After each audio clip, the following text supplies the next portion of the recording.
So I know in my previous video, I spoke about me having cosmetic surgery and getting tissue removed from my underarm, right?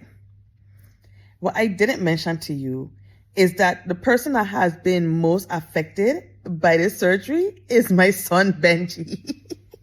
So Benji has been traumatized since March, because in March I had a hysterectomy done. That's another story, right? But Benji don't like to see me in pain. Benji do not like to see me uncomfortable. Benji does not like to see mommy sad, okay? So when I told him I was having this surgery, immediately he was like, oh, no way, because then you're going to be in pain and nobody wants mommy in pain. And I'm like, Benji, it's going to be okay. You know, this is something mommy wants to do for herself. He's like, so what are you getting done? So I showed him. I was like, you see this excess skin underneath mommy's underarm? He's like, yeah. I was like, it doesn't look good, does it? He's like, no. I said, okay, well, it developed when I was breastfeeding you.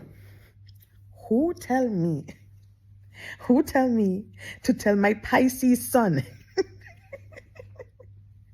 that I developed this tissue from breastfeeding him? Who tell me? Listen, right? Benji take this fuck so personal. Benji came in the room with tears in his eyes, and I was like, it was after the surgery, and he was like, Mommy, I'm so sorry. Mommy, I'm so sorry for what I did to your underarm. And I was like, what?